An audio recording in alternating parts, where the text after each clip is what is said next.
City Hall. Governor Kathy Hochul is preparing to lay out her key priorities during her annual State of the State address tomorrow. Our Bernadette Hogan will bring us a report from Albany. It's moving day for Mayor Zoran Mamdani as he trades his one-bedroom Astoria apartment in for Gracie Mansion. Meanwhile, former Mayor Eric Adams is kicking off a new cryptocurrency venture.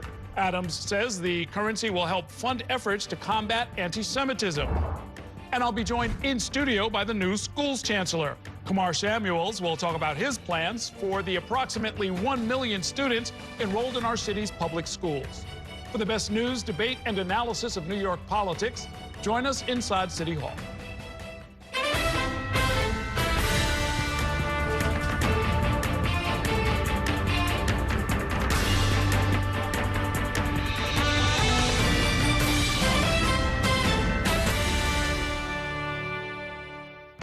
Good evening. Welcome to Inside City Hall for Monday, January 12th, 2026. I'm Errol Lewis. Governor Kathy Hochul is set to lay out her priorities in tomorrow's annual State of the State address. This comes as the governor gears up for a critical re-election year. Our State House reporter Bernadette Hogan is inside the Capitol right now and joins us with tonight's top story. Good evening, Bernadette. Good evening, Errol. And the governor is poised to deliver her fifth State of the State address, which is New York's equivalent of a State of the Union address. And the reason it's the fifth time is because she actually assumed office before winning a full term back in 2022. Now, as she's gearing up for that 2026 run, her State of the State proposal is expected to highlight some of her past achievements as she describes them, everything from health care to child care to her attempt to deliver an affordability message to New Yorkers, as well as some new ideas. And chief among them, New York One has learned, has to do with how exactly New York State will stand up to the federal government and also respond, frankly, to federal immigration in and around the 5 boroughs as well as outside the city. And one of those new proposals New York One has learned has to do with reclassifying what Hochul calls sensitive locations. Those are hospitals, places of worship, as well as schools and other educational institutions. Governor Kathy Hochul wants to have a new law, state protections that bar federal immigration officials, ICE officials, from entering those locations without a judicial warrant. If they are conducting civil enforcement, those federal authorities need to have a judicial warrant. And the reason she's responding to this is because the Trump administration ended up removing those regulations and permitting that to happen. Under Biden and previous administrations, judicial warrants were required for federal immigration authorities to enter those locations. Now, the governor quickly said in a statement that she's trying to stand up for immigrant communities as federal ICE agents storm into our neighborhoods and community centers without warrants. Enough is enough. Now, some other elements that we will also be looking at is what she has to say on taxes, on transportation, and how she will respond to the new mayor, Zoran Mamdani, and some of his priorities. He spoke about that a little bit earlier today. Let's take a listen.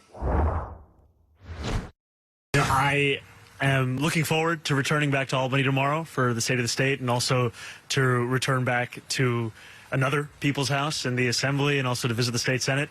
And it's an opportunity for me to not only celebrate the partnership with the governor on starting to deliver universal child care here in New York City, but also a new kind of partnership between the city and the state, because for far too long that has been a relationship framed more by dysfunction than it has been by any kind of dedication to the same set of constituents. But I will have more to share tomorrow. Now, just last week, Mamdani and Hochul stood together announcing that they have started a new road towards delivering universal child care statewide, starting with giving 2-year-olds some seats in the universal child care program down in the city. Errol? So now, Bernadette, it sounds like of the top priorities of the mayor, we know that the child care, they seem to be in sync. But when it comes to fast and free buses or even a tax hike, maybe not so much. So far, the governor has said no to the fast and free bus proposal, partially because just last year and the year prior, the governor committed a lot of money, billions actually, to the MTA's multi-year capital plan to improve a whole host of subway stations throughout the city. And sources say the governor's just not interested right now in providing a different and free option that is going to require even more investment, everything from new buses to a whole host of possibly even new individuals on those buses. The governor is trying to give a win to Mamdani with the child care front, but is also a no on taxes and the free bus proposal for now. Okay, thanks very much, Bernadette. The mayor announced today that he and the city's first lady, Rama Duwaji, have moved into Gracie Mansion and are spending their first night there tonight. Our Kelly Mena was there and joins us now with more. Good evening, Kelly. Good evening, Errol. And Mamdani went from his house to the people's house today as he moved into the official residence of the mayor.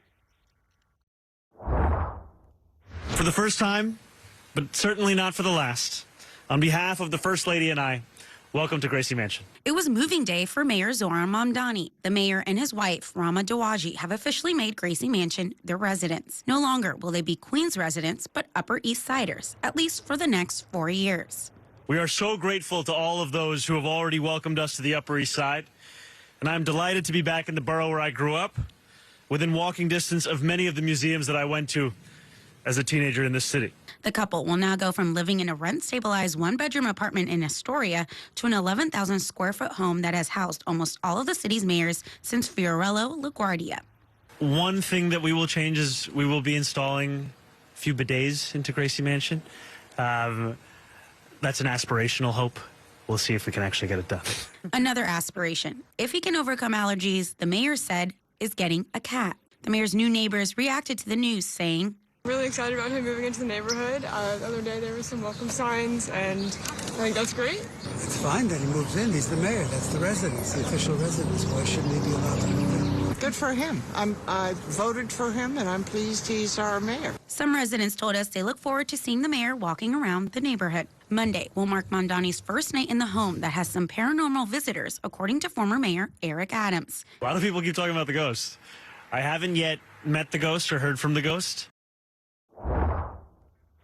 And as for that one-bedroom rent-stabilized apartment, the lease coincidentally ends this month, just as the mayor is moving into Gracie Mansion, Errol. Okay. Now, I know there's some breaking news that's going on right now. Tell us what is happening. This involves a member of the city council staff. Yes, that's right. We're getting news about 30 minutes ago, really, Errol, that a member of the central staff of the city council has been detained by Immigration and Customs Enforcement on Long Island. Hearing from sources that happened a little bit earlier today around 3 p.m. Speaker Julie Menon talking about the situation just moments ago. We've heard that she has had a phone call with the Department of Homeland Security. She expressed her frustration on that call and the difficulty that there has been to get information on this staffer. Reports show that the staffer had one call and they used that one call to call the city council and ask for help. Sources tell me that they have a private attorney. It's unclear what the situation is there, how long the staffer will be detained for. We do know that this person did have legal status and they did have the right to work until October. You're seeing right there, new city councilman Harvey Epstein talking about the situation. The speakers there, Congressman Dan Goldman is also there. 26 Federal Plaza is within his district. Council member Alexa Vilas is also there. She used to chair the Committee on Immigration. So a very serious and ongoing breaking situation as of right now. It's unclear where in the legal process the city council would be able to step in and help other than advocating and calling out the situation, Errol. Okay, we have some folks on Long Island who are gathering more information, and of course, New York One will keep you up to date on this breaking news. Right now, we're going to take a short break, and when we come back, Mayor Mamdani weighed in on the NYPD's use of tasers and how their use has skyrocketed in recent years. We'll tell you all about it in 2 minutes. Stay with us.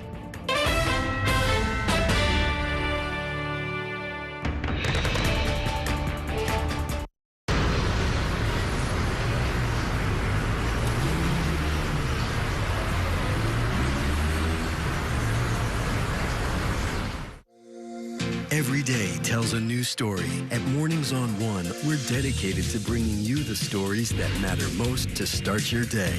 With in-depth coverage of the day's news. I'm Pat Kernan. Here are the stories we're following. And weather updates every 10 minutes. Tomorrow, some morning sunshine possible. Clouds take over. It's our responsibility to get you the information you need before you head out the door. Mornings on One. Weekdays starting at 6 on the Spectrum News app. Free for Spectrum and Xfinity customers. Spectrum TV, isn't that only live TV? No, it's only all my favorite streaming apps with live TV. Okay. It's only all included at no extra cost. And that's the magic of math. Will this be on the test? Sure, why not? It's only one simple payment for all our TV. We gotta simplify and win.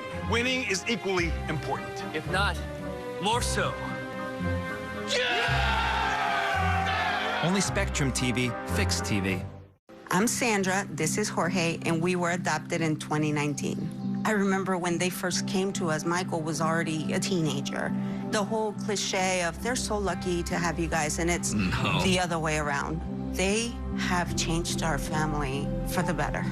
They chose to love us. They didn't have to. They chose us. Family. Learn about adopting a teen from foster care. You can't imagine the reward. Visit adoptuskids.org. And that's a look at some of what's in the papers this morning. You've done it the sports section. Today's story is about the latest chapter for a beloved local business. It's a beautiful day with temperatures in the 60s, but showers are expected in the next hour. In a city that's always on the go, it's important to stop to hear the stories that connect us. The news that matters to New Yorkers. That's what brings us together. That's Mornings on One. Weekdays starting at 6.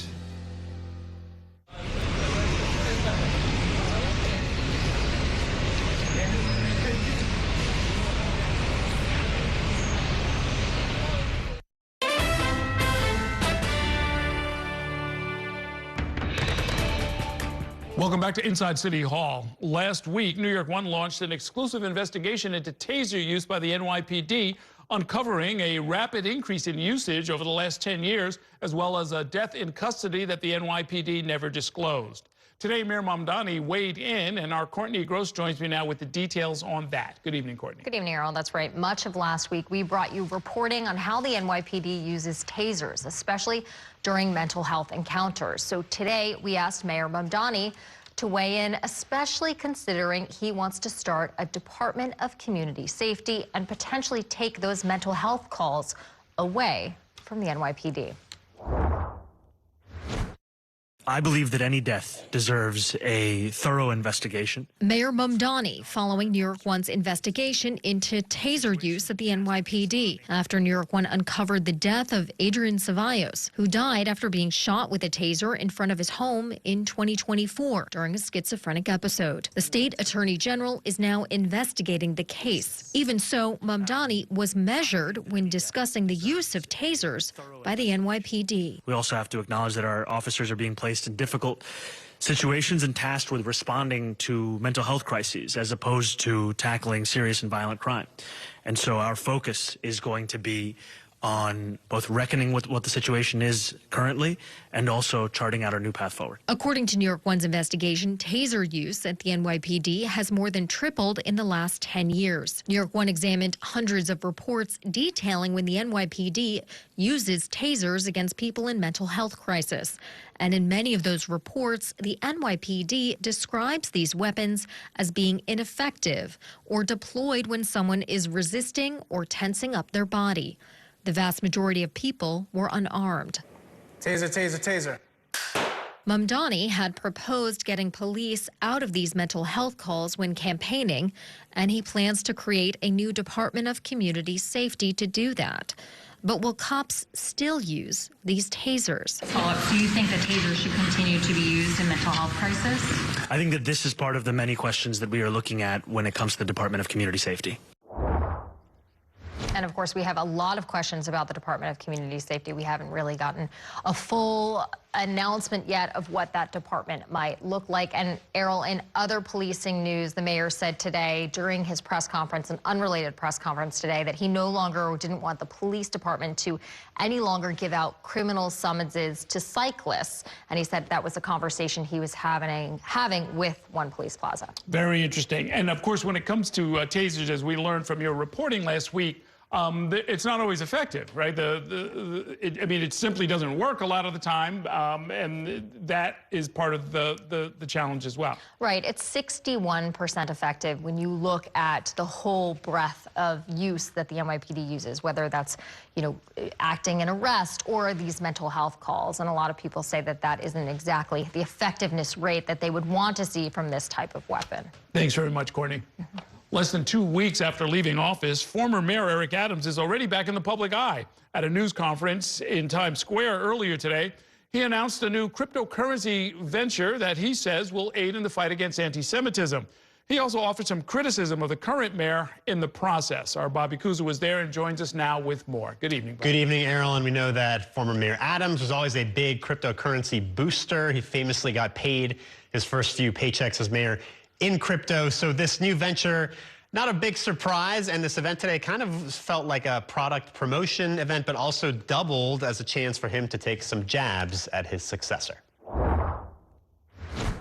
Oh, I miss you guys. Former Mayor Eric Adams was back briefly on Monday, taking a break from his international travel to appear at a news conference promoting a new cryptocurrency venture.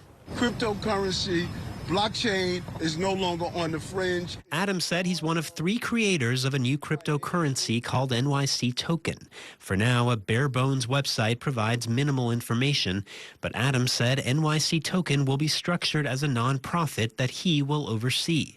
He says for now he won't draw a salary, and that revenue generated will go towards addressing anti-Americanism and anti-Semitism, and to teach kids how to embrace blockchain technology. He said the nonprofit Combat Anti-Semitism Movement and HBCUs, or historically black colleges and universities, would be involved. Asked about the current mayor and whether he deserved a grace period, Adams noted Mamdani revoked several of his executive orders aimed at fighting anti-Semitism.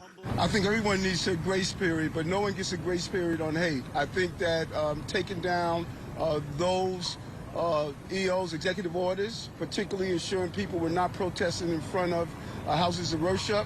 I think the IRA definition is clear. I think disbanding in order that states that we should be investing in Israeli companies, I think those are big mistakes, and we don't have time to give anyone a grace period on that. As for Adams' future post-mayoralty, he recently returned from an international jaunt to Dubai and the Democratic Republic of Congo. He said he was then off to Dallas Monday and then Senegal. Without naming specific clients, Adams said he'll be doing consulting work, sharing his expertise with developing countries and others. There are several business partners on the international level that I am going to be doing business with. I would not be taking a 9-to-5 salary jobs. I'm going to be working for Eric Adams. Mamdani was asked about the former mayor's new crypto projects. Are you going to buy one of his new crypto tokens? No. So Mayor Adams, you know, he didn't really overtly take a lot of shots at Zohran Mamdani until he was sort of prompted by reporters, and then he seemed, you know, sort of happy to, talking about those executive orders. He also talked about what he called not a proper response to the shootings last week involving police officers. He thought apparently that Mamdani didn't do enough to get out there and be supportive of the NYPD. But still a lot of questions about how this cryptocurrency is going to work. Adams was not really able to clearly explain a lot of the mechanics of it today. Yeah, I mean, if you went on and tried to buy it, and I did, I sort of went through the steps that they said you should go through, I came up empty-handed. I couldn't find it. No, and the website itself is very rudimentary. It doesn't seem like it's been fully built out. You click on links that don't really lead you anywhere. So this appears to be the very early stages, but it has big ambitions. And, you know, here again, the mayor, it's a business venture, but he says for now it's not going to be profiting him in any way. It's going to be a nonprofit that he's going to run, but that could potentially change somewhere down the line. Okay. Thanks very much, Bobby. We are going to take a short break now. When we come back, thousands of nurses around the city are now on strike as they fight for better pay and safer working conditions. New York One's Olivia Leach will catch us up to speed in 2 minutes. Stay with us.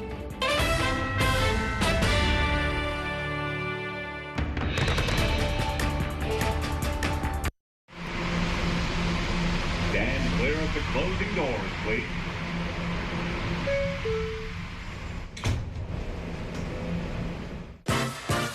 There's There's nothing quite like the feeling of going to the theater. Onstage celebrates that excitement every week by taking you behind the scenes with the latest news and in-depth interviews of the hottest shows on and off Broadway. So grab a seat, because this is a show you won't want to miss. Join us every Saturday and Sunday at 7:30 p.m. for Onstage. Onstage is presented by your Tri-State Cadillac dealers. Discover which Cadillac is right for you and elevate your journey. It's only a hike. It's only made possible by Spectrum Business connecting healthcare providers of all sizes. Like hospitals relying on the Spectrum Fiber broadband network with industry-leading reliability. Practices keeping patient data safe with advanced security. Pharmacies accessing records in the cloud without fail. It's tailored connectivity solutions built for life-changing moments. It's only a hike. It's only everything. Spectrum Business. Mom was always organized, but she started forgetting to pay her bills on time. And she'd buy the same gifts over and over. Telling the girls about my Alzheimer's diagnosis was really hard. At first, we had our cries, but then we were like, okay, let's make a plan. Early detection gave us time to adapt together. It's so important for you to think about what you can do and making the most of what you have. If you or your family are noticing changes, it could be Alzheimer's. Talk about seeing a doctor together. From my time growing up in Queens, watching New York One, to my time reporting here, I've seen how quickly a story can change. At News All Day, we bring you the news as it's happening, from around the boroughs to local government to your neighborhood, because our city never stops moving. Hi, I'm Shannon Ferry with the day's developing stories. But first, stay up to date and informed with News All Day, weekdays from noon to 4.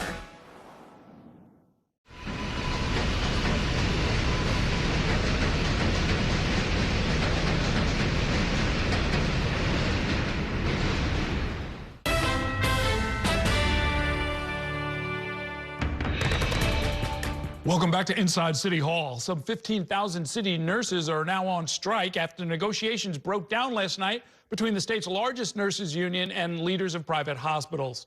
Picket lines have formed outside of 5 hospitals, Montefiore in the Bronx and Mount Sinai and New York Presbyterian locations in Manhattan. New York One's Olivia Leach spoke with picketers outside of Mount Sinai in East Harlem and filed this report.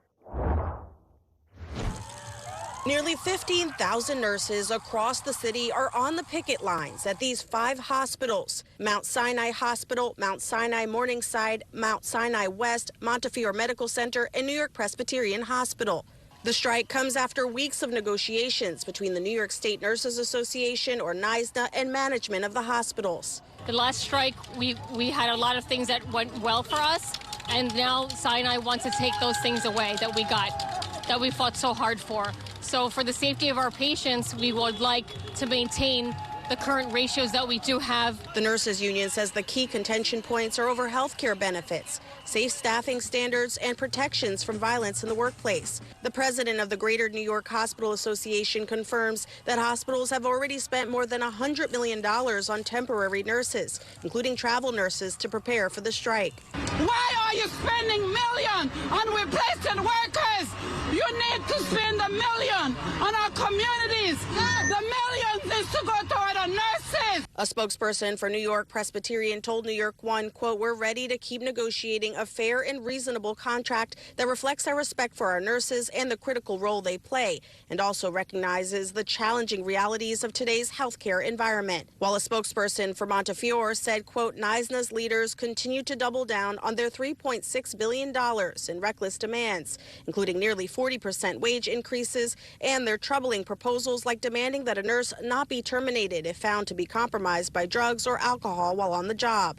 A spokesperson for Mount Sinai said, quote, "Unfortunately, NYSNA decided to move forward with its strike while refusing to move on from its extreme economic demands, which we cannot agree to. But we are ready with 1,400 qualified and specialized nurses and prepared to continue to provide safe patient care for as long as this strike lasts." Mayor Zohran Mamdani joined the picket line outside of New York Presbyterian Hospital in Washington Heights Monday morning. At every one of our city's darkest periods, nurses showed up to work. Their value is not negotiable, and their worth is not up for debate. And nurses on the picket lines tell New York One the support of people passing by is keeping them going. It shows that New York is with us, supporting us. Because today it's us, tomorrow it could be them. Now, each medical center is negotiating independently with the union, and several other private hospitals in and near the city have reached deals in recent days to avert a possible strike. In Washington Heights, Olivia Leach, New York One. It is time now for a break. Coming up, Schools Chancellor Kamar Samuels will join me here in studio to discuss how he plans to execute Mayor Mamdani's vision for the city's public schools. Stay with us.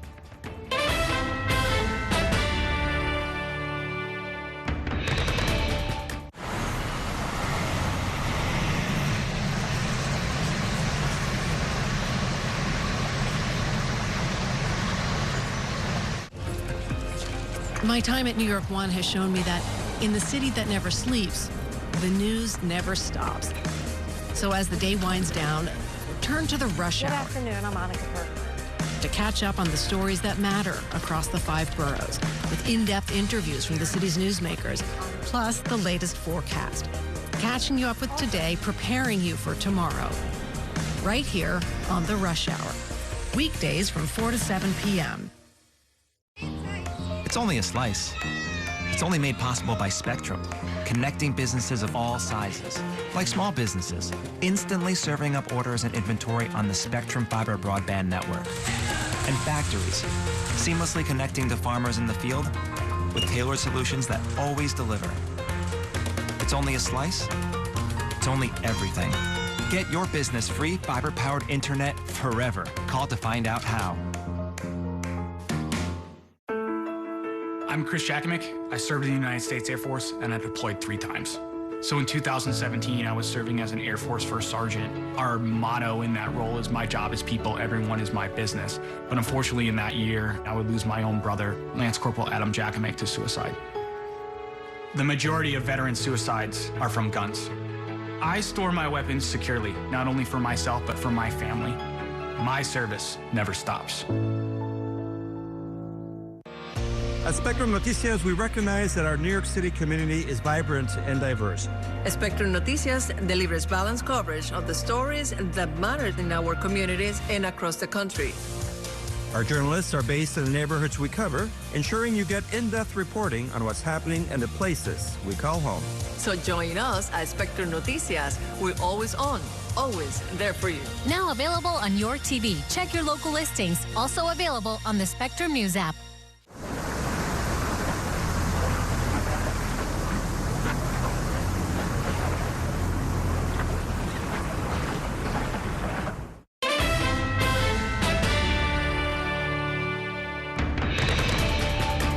Welcome back to Inside City Hall. One of the questions during the race for mayor that was not clearly answered by Zoran Mamdani was whether he wanted to retain sole control of the city's school system. The good news for my next guest is that Mayor Mamdani finally tackled the question, saying that he wants to have sole power to appoint the chancellor. Joining me now to talk more about that is one of the most high-profile cabinet members that Mamdani has hired, the school's chancellor, Kamar Samuels. Welcome to the program. Good to see you. Oh, thank you so much for having me. Tell my viewers a little bit about your background. You originally came from Kingston, Jamaica. You came here as a teenager. What led you into education? Yeah, so several things, but the main inflection points were I was in school and tutored some students with disabilities and just really enjoyed those aha moments that they had.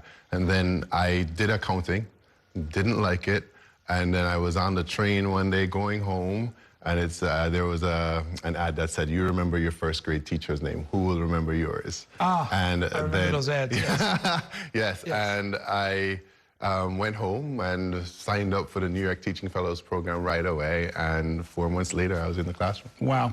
There's a straight line between that and your job now, because as the chancellor, really your main job, and I don't know if all my viewers really sort of lock into this, but I've learned this from like your 4 predecessors. I've talked to all of them, and they say, really the main job of the chancellor is to make sure that young kids can read, write, and calculate by the time they're about 8 years old, 3rd grade, basically. That's right. That's correct. I think that's our main job, And we've been doing a better job of this over the last 2 years with New York City Reads and New York City Solves. I think we have a lot more to do, but we're headed in the right direction. Are you going to keep those as the sort of the core curriculum for the early grades? Yeah, absolutely. Not only are we going to keep them, but we're going to think really more deeply about them and ensure that teachers are making or having the resources to make really good decisions and getting the professional learning that they need to incorporate culturally responsive pedagogy to make sure we're moving that agenda. And on the math front,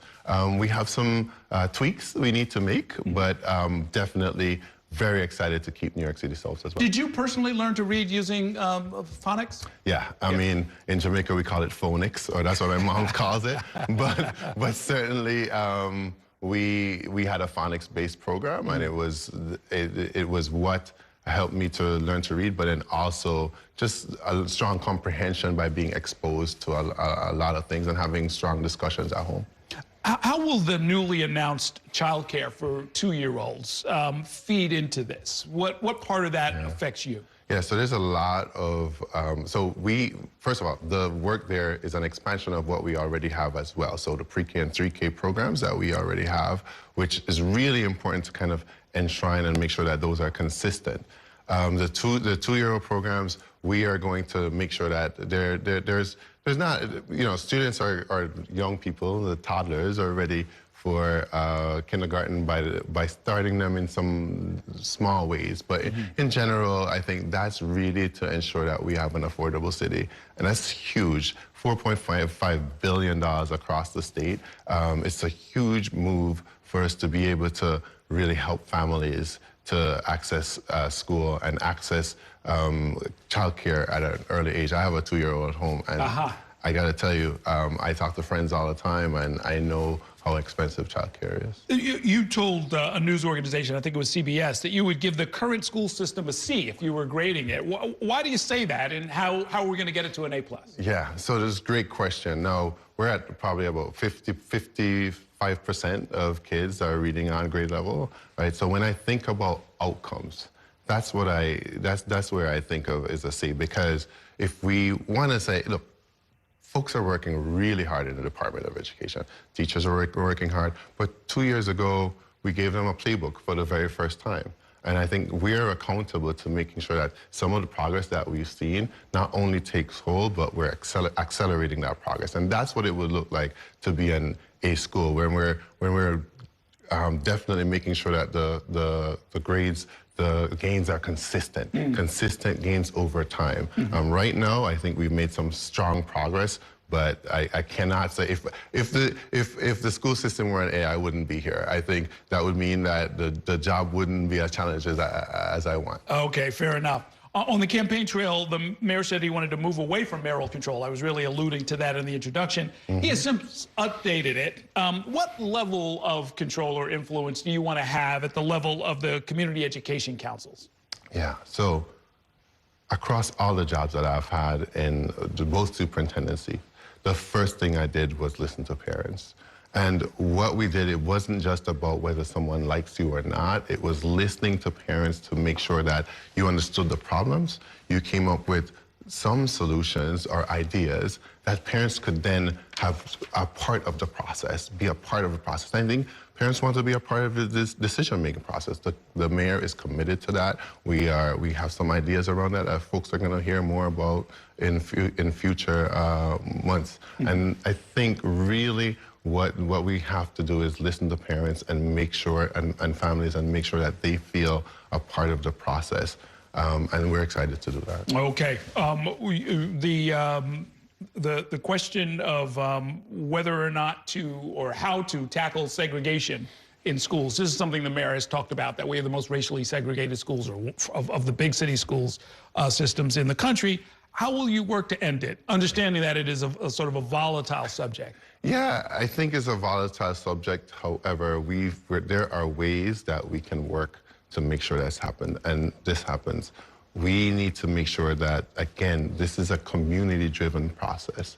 You know, kids don't get segregated by themselves. We have highly concentrated students, schools where students are in poverty, and you know, it's how do we ensure that the most vulnerable students don't end up in the same schools, don't end up in the same under-enrolled schools. And there has to be a community-driven solution to do that. I did work around this in District 13 with Arts and Letters 305 United. I did that also in District 3 with the merger of West Side Collaborative and Lafayette did it with. So I've done it several times. This also requires really strong community listening and engagement. And that's what we're going to have to do to make sure that we tackle this problem. But the idea of high concentrations of poverty in the same schools or high concentrations of students with special needs in the same schools. And again, this is not about racial quotas or anything like that. This is about making sure that schools are well-funded, more robust, so that everyone can learn. How can we encourage more teachers to apply? I keep hearing that we're either losing them to the suburbs or they're just dropping out of the profession. Yeah. So, number one, and I remember, I think you had Shale Saransky on. He talked about residency programs. Number one, we have to look at a broad recruitment strategy.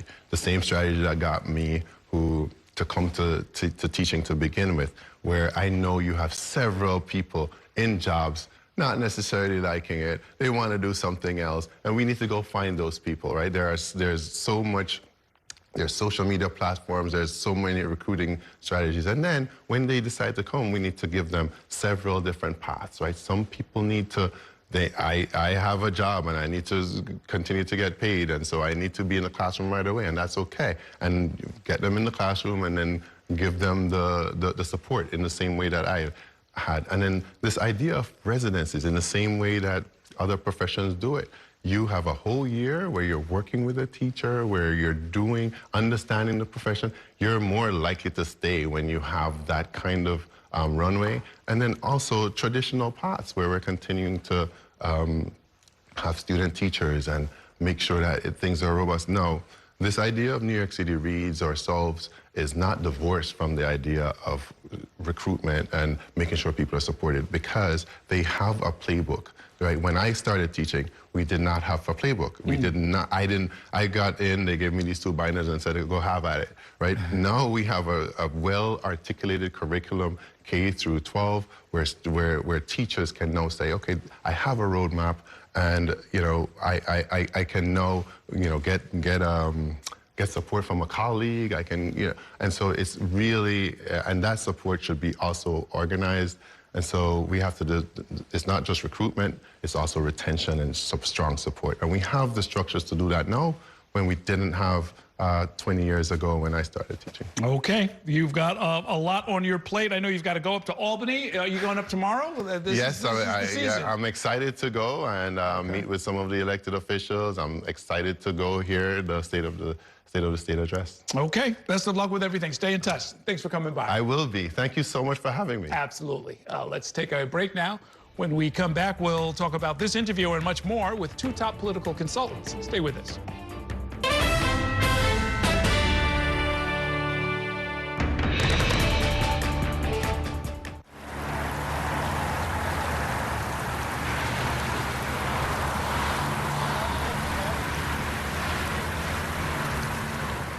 After 30 years of forecasting for New York, I've learned it takes a dedicated team to cover all the weather our city has to offer.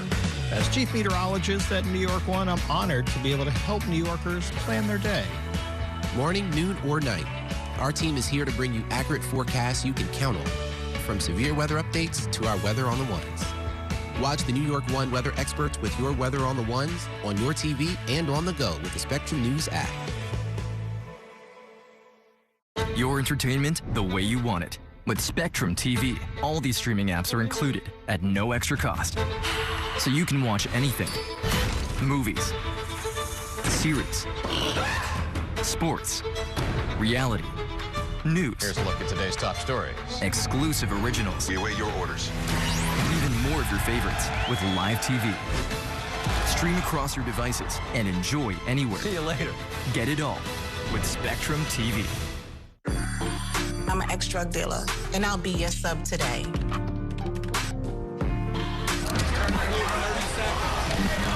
Two milligrams of fentanyl can be lethal. A lethal dose is in here. Who gets it, I won't know. It's cheap, it's potent, and it's profitable. The sad reality is fentanyl is being mixed into everything now. More kitchen now. My father was a New York City firefighter. My mission, like his, is to serve New Yorkers in a city that doesn't stop when the sun goes down. Being with New York One since the beginning, I'm now honored to join you even earlier each weeknight.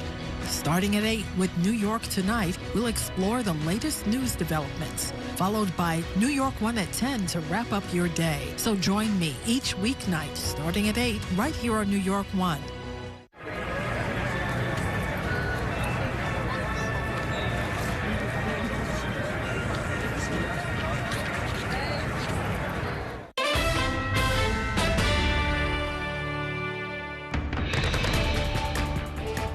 Welcome back to Inside City Hall. We just heard from the new schools chancellor, Kamar Samuels. Joining me now to talk about that and much more are the members of this week's Consultant Corner. We have Democratic consultant Camille Rivera. Also joining us is longtime political consultant Andrew Kurtzman, who is launching a new consulting firm called KSX Communications, which specializes in strategic planning and crisis management. Thank you both for being here. Congratulations on the new venture. Thank you very much. The mayor did not campaign a lot on education. The chancellor's role, though, is central to whether or not any administration can succeed or not. From what you can see of Kamar Samuels, is this a placeholder and good enough, or is it going to end up being something that really uplifts this administration, something that they can take credit for? I mean, I've never seen the mayor now to think something is good enough. He takes real thought around who he chooses to be in his leadership. So I'm expecting some really great things from the new chancellor. My hope is that they're really focused on diversity. Right? There's a large set of Black and Latinos. We were just talking about reading. Reading and math as being one of the kind of key issues that we all know that New York is behind on.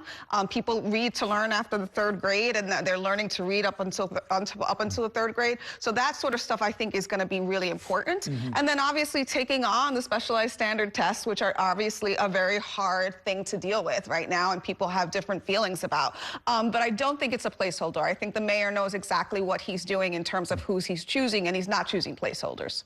And credit where it's due, a lot of this, NYC Reads, NYC Solves, carry over from David Banks and the Adams administration. Sure. I mean, you can't overstate how important New York City Reads is. I mean, the switch to what's called the science of reading, which is what this has done miracles outside of all around the country. Look at Mississippi. They've gone from the bottom of the pile to one of the top districts, one of the top states in America. It's huge. And Kamar Samuels has, just in his interview with you, agreed to double down on that. I think that's huge. But I mean, I think the parallels between Mamdani and Samuels are really interesting, right? Both are young, super smart, passionate, but you know, a little green, well, not too, but a little green to the job, right? Like district superintendent is kind of further down in the hierarchy of DOE than we're used to seeing. And I think just like with Mamdani,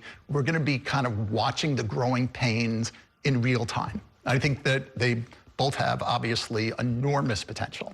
One of the things we mentioned, of course, is that the chancellor and a whole raft of other people from New York are going to be up in Albany tomorrow for the State of the State address.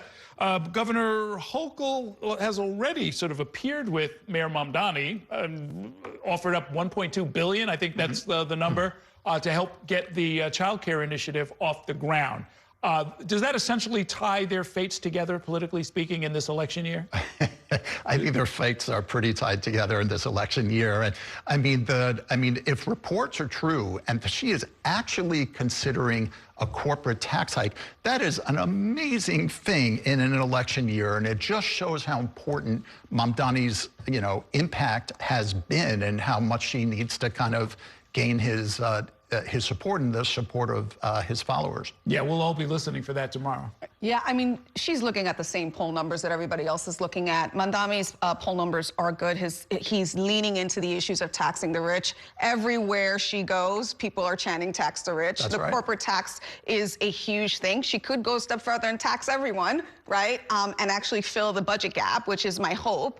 I know that's been hard for her, but her fate is tied to the mayor at this point. 60 to 70% of the actual votes are in New York City for her governor's reelection. The Democratic primary is going to be a Democratic primary, whether we like it or not. And she understands that. She's smart. She gets it.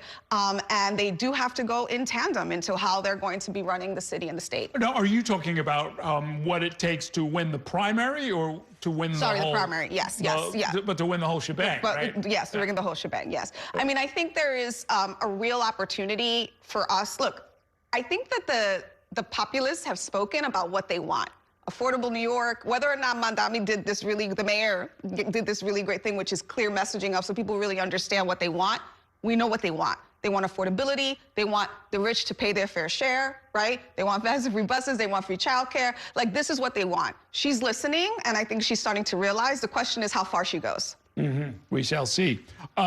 Before we take a break, Mayor Mamdani came under some criticism because there was at least one rally where crazy chants were going back and forth. Some people were saying, let's kill the mayor.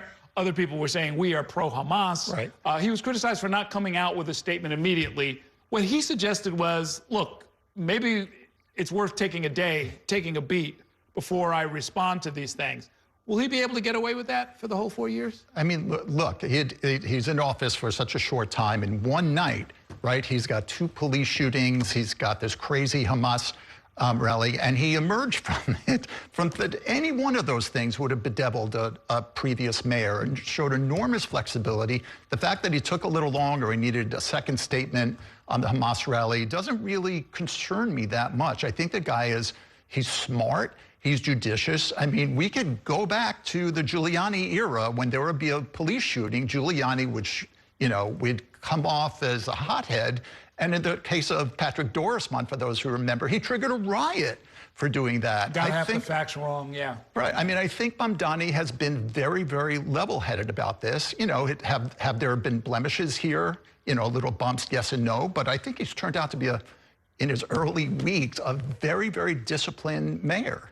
Okay, let's take a short break. I've got more to talk about with these consultants. We'll do that in 2 minutes. Stay with us.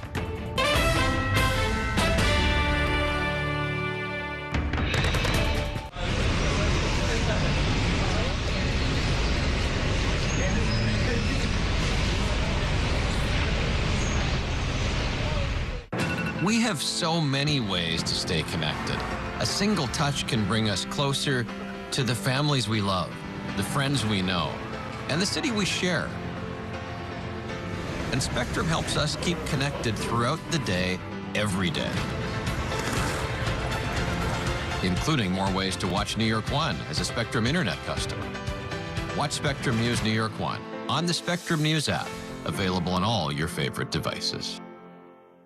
There's an international travel plan with Spectrum that was an additional $10 a month, as opposed to paying a ridiculous amount per day for roaming fees. This literally felt like my old phone carrier was reaching their hand into my wallet and just helping themselves to some of my cash. I like having no surprises when it comes to my cell phone bill. And with Spectrum, that's been the case. So it saved me a ton of money. Real customers, real savings. To see how much you can save, visit spectrum.com/save.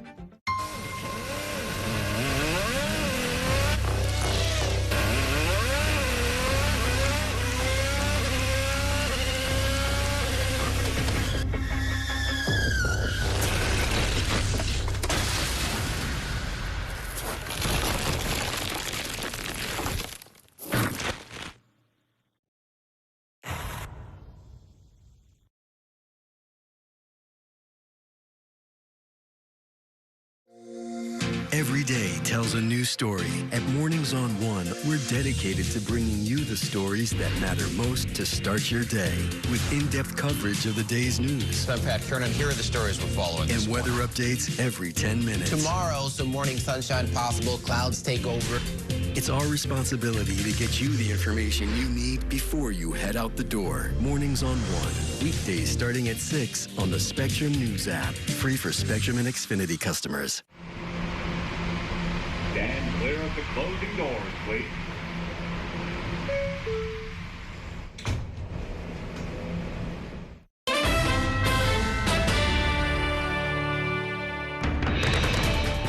Welcome back to Inside City Hall, where I am once again joined by my Consultants Corner. Democratic consultant Camille Rivera is here, and political consultant Andrew Kurtzman. Earlier today in Times Square, former Mayor Eric Adams announced some cryptocurrency venture that I guess if it generates profits, he of course was confident and says that it will be used to help combat anti-Semitism and a couple of other worthy causes. What do you make of this? There was some criticism about Mamdani along the way, too, but just the mere fact that he's out here doing stuff a week after leaving office is really unusual. Go away. I mean, like, it's just so terrible, right? It's really just sad. It's obviously a ploy for him to figure out how he can make money, how he can still be reliable, how he can still kind of use the places where he actually was found to be in corruption with a lot of these folks to be able to continue in the path that he's going. I just find it to be really just arrogant, but also kind of like not the right path for him. Take a break, take a breather, go on vacation, write your book, and move on. I think it's also sad. I think that was the right word to use for it. I mean, what a way to kind of go out of office. And, you know, he seems to have this incredible instinct for doing just the thing that make people hate him the most, right? And, you know, I mean, at least he could have, I don't know, had a little, you know, glory going out, but instead he's done something so incredibly tacky, you know, laughable, just reminds everyone why so many New Yorkers just hated him in the first place. They think he's in it for himself. Yeah, it's a very questionable venture, and I would tell anybody who's thinking about investing, really look at it very closely. No, seriously, I mean, I went back and looked at the Trump coin because it seemed to be sort of modeled on that. These are cryptocurrencies that have no inherent value whatsoever. What has happened to the Trump coin? Well, the Trump family got rich, but the coin or the token, whatever it was, lost over 95% of its value. Yeah, so, well, you know, anybody else who put money into it was essentially giving money to Donald Trump. If that's what you want to do for Eric Adams, have at it. But I'm not sure what else you would get out of it. Also, it's kind of just also offensive that he's using it for anti-Semitism, right? You know, there's other ways that you can talk about anti-Semitism. There's other ways that you could actually talk about these issues. You know, the bombing in Mississippi, for example, that was, you know, also bombed by the Ku Klux Klan, you know, 50, 60 years ago, like during the Civil Rights Movement. Like, those are real issues that we can be talking about, and he's just, again, using it to monetize, and that's what's the tackiness, and that's what makes it so sad. Yeah, but today we've seen a split screen. On one hand, Mamdani is out with striking nurses, and the other part of this split screen is Eric Adams is trying to make a buck by selling, you know, cryptocurrency. I mean, it's very tacky. It's pathetic. Let's talk about the tensions around the country after the unfortunate killing of Renee Good in Minneapolis last week. Nationwide demonstrations, the activist base of the Democratic Party, if you want to call it that, or people of goodwill of whatever party, have taken to the streets. Politically, how do Democrats not screw this up? How do they benefit from this, or I should say, use it in this election year to try and take the country in a different direction? Well, I mean, I think that we're in a situation where the future of the country is at stake, right? You can't just look at this through a purely political lens, because the stakes are so ridiculously high, right? The rise in authoritarianism from Washington, from the White House, is one of the scariest things in our lifetime, I think. So I think the calculus for Democrats can't just be, well, how's it going to help us or hurt us? They have to serve as a bulwark against the destruction of democracy. And, you know, if they can fight that battle somewhat effectively, or more effectively than they've done so far, that will redound to their credit. You know, take care of the situation, the politics will follow. Yeah, I mean, and look, we can never lose sight. ICE has triple the budget of the FBI. I mean, they have more than, you know, the Bureau of Prisons, the Marshal Service, and the FBI combined, as well as a president that's egging them on. Yeah, I mean, I don't think we should be afraid to say the defund and abolish ICE. I think that Democrats, I use AOC's language that when I heard her one day talk about, we just need to be brawlers. Like, we have to actually be brawlers and fighters. The Democratic, like, we can't just have regular Democrats. We need better Democrats. And I think that the way to ride this is to ride this, like, to really push forward for people, but be alongside these protests.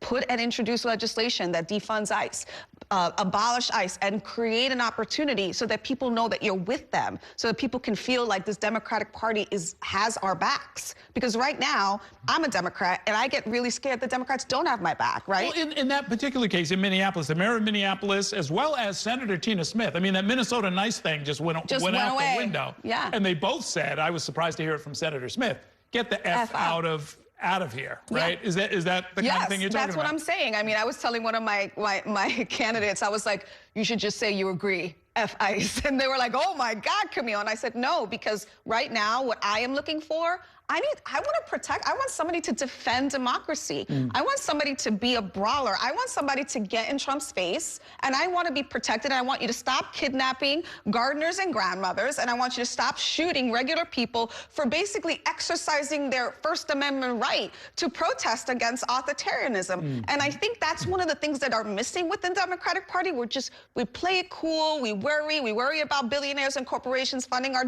democratic politics, and we're not doing what we need to do. The amount of money that ICE is making, and penitentiaries, and even where we're housing people are making, is obscene. And I think that's where we have to go. But I think part of the tragedy of this era is the recognition that the public isn't really caring about a lot of what is going on. That I don't think they don't care. Well, I think the lesson has been over and over. The public cares about the economy. The public cares about affordability.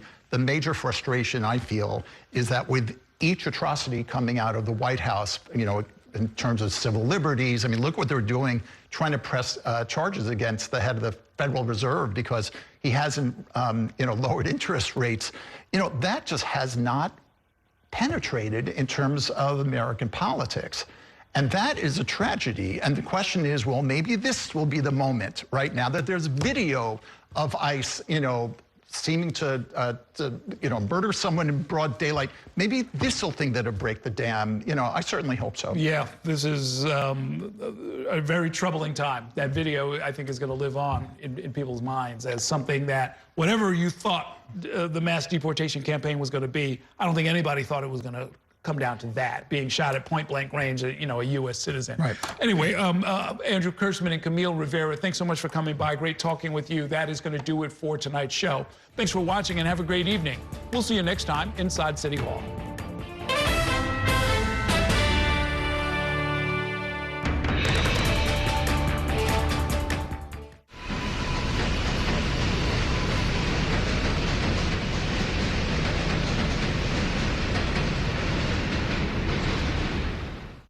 That's a look at some of what's in the papers this morning. You've done at the sports section. Today's story is about the latest chapter for a beloved local business. It's a beautiful day with temperatures in the 60s, but showers are expected in the next hour. In a city that's always on the go, it's important to stop to hear the stories that connect us. The news that matters to New Yorkers. That's what brings us together. That's Mornings on One. Weekdays starting at 6. Your entertainment the way you want it. With Spectrum TV, all these streaming apps are included at no extra cost. So you can watch anything. Love you, brother. Be careful. Movies. I've got this condition where I don't feel pain. You're a superhero. No. Series. There was another murder in the building. Sports. Reality. Here's to a summer you'll never forget. News. Here's a look at today's top story. Exclusive originals. We await your orders. Even more of your favorites with live TV. Welcome into First Take. Stream across your devices and watch anywhere. At home or out and about. It's the entertainment experience you've been waiting for. Streaming apps included at no extra cost. What's got that, pal? Get a good look. With live TV and on demand. All together, all in one place for you to enjoy. It's whatever kind of adventure we want it to be. Get it all with Spectrum TV. There's nothing quite like the feeling of going to the theater. Onstage celebrates that excitement every week by taking you behind the scenes with the latest news and in-depth interviews of the hottest shows on